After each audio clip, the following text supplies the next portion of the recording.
सभी को नमस्ते। आज की इस वीडियो में हम बात करें कक्षा 10 के सामाजिक विज्ञान के लिए जो अभी आगामी बोर्ड परीक्षा है, उस बोर्ड परीक्षा के अंदर आप सभी को पता है जो खंड ए रहता है उसके अंदर ऑब्जेक्टिव प्रश्न है। तो उन ऑब्जेक्टिव प्रश्नों का एक ब्लूप्रिंट के अनुसार सेट हम प्रस्तुत कर रहे हैं, क्योंकि परीक्षा में आपको डायरेक्ट या इनसे रिलेटेड प्रश्न आपको मिल जाएंगे, काफ़ी अच्छी मदद रहेगी। तो आप पूरा वीडियो देखें, सॉल्यूशन हम साथ साथ डाल रहे हैं इसका, और सभी संबंधित स्टूडेंट तक इसको शेयर करें। इसका नीचे लिंक भी डाल देंगे जिससे आप उसको डाउनलोड करके और अभ्यास भी कर लें। चलिए हम बात कर लेते हैं जो प्रश्न हमने तैयार किए हैं। तो सभी को पता है ये एक नंबर के प्रश्न रहते हैं।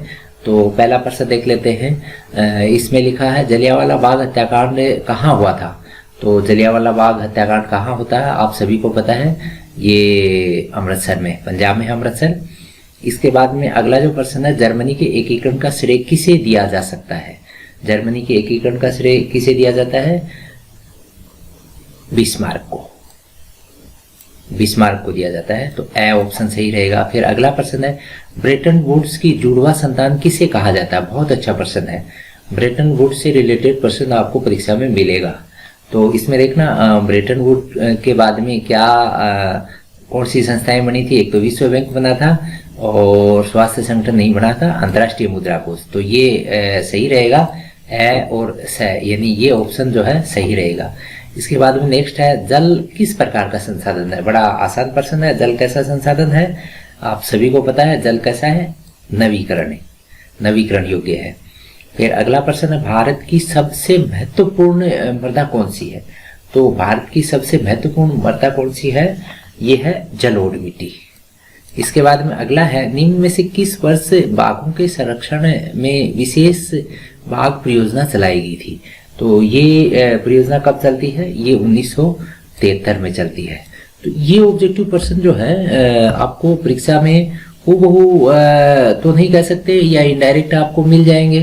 तो इसीलिए आप क्या है कि पूरा समझें और सभी स्टूडेंट तक इसको भेजें। अगला प्रश्न 8 नंबर देख लेते हैं, संघीय शासन व्यवस्थाएं कितने तरीके से गठित होती हैं। तो संघीय शासन व्यवस्थाएं कितने तरीके से होती हैं, 2 तरीके से। तो संघ जो सिस्टम है, केंद्र की सरकार, एक राज्य की सरकार। इसके बाद में अगला है, सांप्रदायिक राजनीति इस सोच पर आधारित है कि। तो ये क्या रहेगा, देखो इसका पहला ऑप्शन समझते हम, धर्म ही मुख्य रूप से सामाजिक समुदाय का निर्माण करता है। तो ये सही रहेगा, तो ए सही रहेगा इसका उत्तर। फिर अगला है 10 नंबर प्रश्न, 2 या 2 से अधिक देशों के विकास की तुलना का उपयुक्त मापदंड है। देखो ध्यान देना, 2 या 2 से अधिक देशों के विकास की तुलना किससे करें। देखो सारे ऑप्शन सही लगते हैं। देखो प्रति व्यक्ति आय, सकल घरेलू उत्पाद, राष्ट्रीय आय, कुल जनसंख्या को तो हम कंसीडर नहीं कर सकते, लेकिन इसमें कौन सा विकल्प सही है, यहाँ पर प्रति व्यक्ति आय का जो विकल्प है वो अच्छा विकल्प है। इससे हम तुलना कर लेते हैं कि कौन सा देश विकसित है। इसके बाद में अगला है, एक वस्तु का अधिकांशतः प्राकृतिक प्रक्रिया से उत्पादन किस क्षेत्र की गतिविधि है। तो ये कौन सी गतिविधि है आप विचार करें, तो ये है प्राथमिक क्षेत्र की गतिविधि।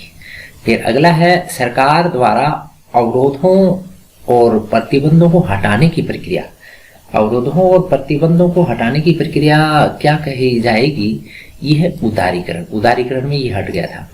इसके बाद में अगला है, किस वर्ष चंपारण सत्याग्रह। गांधी जी के नेतृत्व में हुआ था चंपारण सत्याग्रह। तो कब हुआ था, ये 1917 में होता है। तो चंपारण सत्याग्रह, गांधी जी से रिलेटेड आपको काफी प्रश्न परीक्षा में मिल जाएंगे। तो गांधी जी से रिलेटेड जो आंदोलन है उनके प्रश्नों को आप बारीकी से समझें। फिर अगला प्रश्न है, निम्न में से किस देश ने नारी रूपकों को मारियो नाम दिया है। तो ये किसने दिया था, ये फ्रांस ने दिया था। इसके बाद में अगला, कॉर्न लॉ, ये मक्का के आयात से जुड़ा हुआ नियम था, निम्न में से किस देश में लागू किया गया। तो ये कहाँ लागू किया गया, ब्रिटेन में लागू किया गया था। फिर अगला, खनिज तेल किस प्रकार का संसाधन है।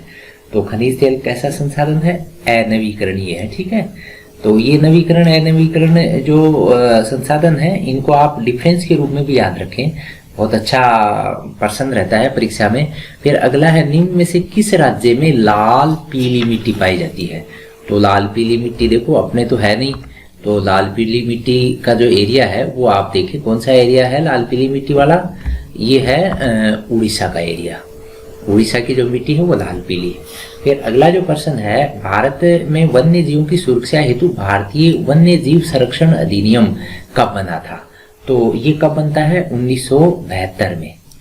इसके बाद में अगला प्रश्न है, बेल्जियम में कौन सी भाषा बोलने वाले लोग समृद्ध हैं? देखो बेल्जियम में डच तो सबसे ज्यादा बोली जाती है, लेकिन प्रश्न क्या है, यानी कौन सी भाषा बोलने वाले लोग संपन्न हैं? तो ये है फ्रेंच बोलने वाले। ठीक है, वह ऑप्शन जो है सही रहेगा। फिर अगला प्रश्न है, भारतीय संविधान में मौलिक रूप से कितने स्तरीय शासन व्यवस्था का प्रावधान किया गया था? तो भारतीय संविधान में 2 स्तरीय। ठीक है।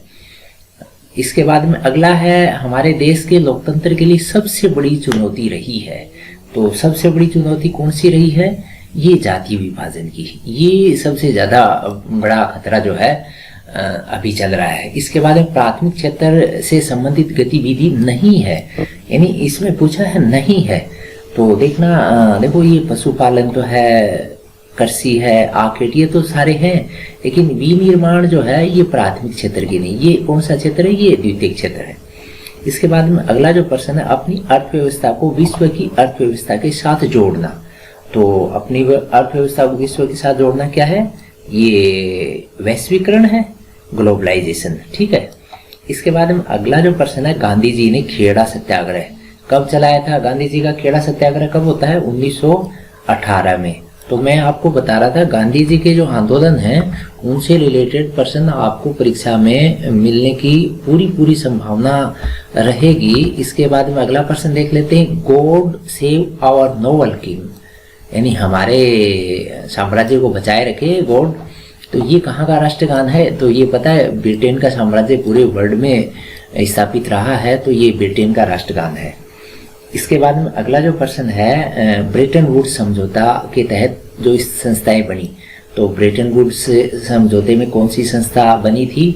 तो देखो विश्व बैंक है, और एक प्रश्न पहले भी था, उसमें भी आया था ना आपके अंतर्राष्ट्रीय मुद्रा कोष, तो वो इसमें है नहीं, तो ये संस्था बनती है। ए ऑप्शन सही रहेगा। फिर अगला प्रश्न है, कोयला किस प्रकार का संसाधन है? तो कोयला कैसा संसाधन है?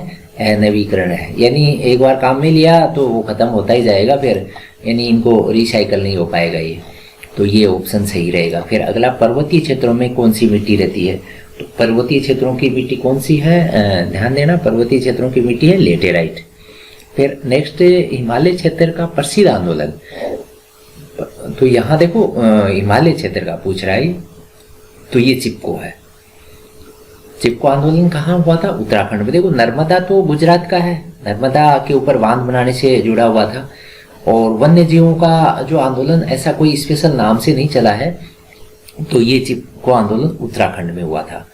इसके बाद में ये हिमालय एरिया का है। फिर नेक्स्ट देख लें, निम्न में से किस देश ने अपने संविधान में 4 संशोधन किए?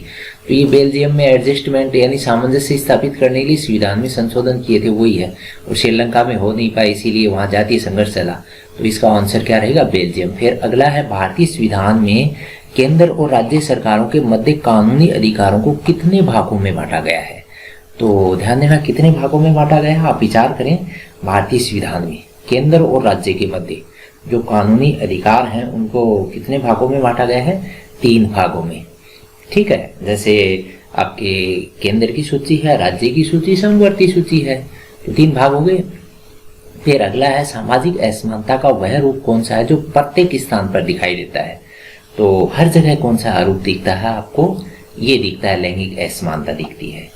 और अगला प्रश्न है, तो ये जो प्रश्न है ये हमने कोशिश की है करीबन आपके 4 सेट के रूप में इन प्रश्नों को प्रस्तुत कर रहे हैं। तो ये जो प्रश्न है आपको परीक्षा में सीधे मिल जाएंगे या इनसे रिलेटेड मिल जाएंगे।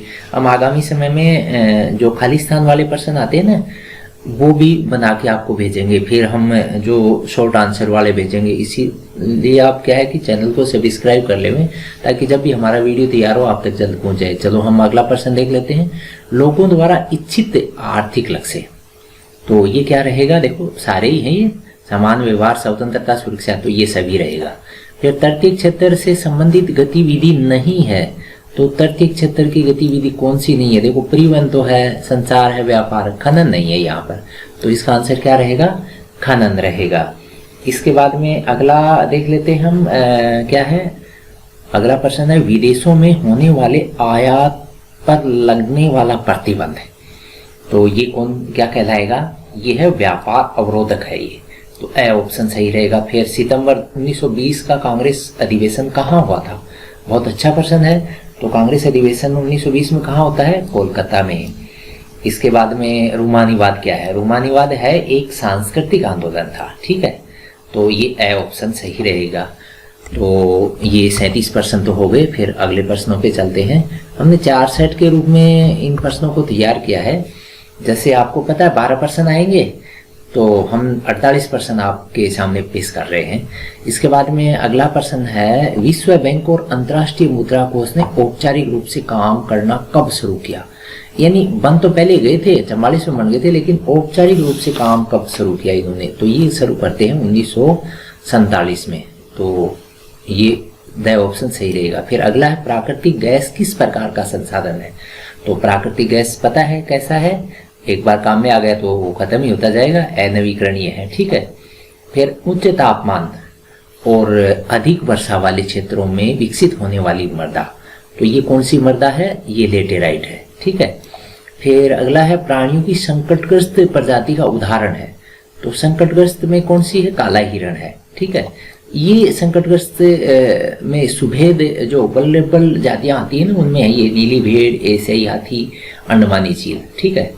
तो ये हम बात करें संकटग्रस्त जातियों की, जो रेड डाटा बुक तैयार कर रखी है ना, उसमें नाम काला हिरण है ये। फिर निम्न में से किस देश की सरकार सामुदायिक सरकार का एक उदाहरण है?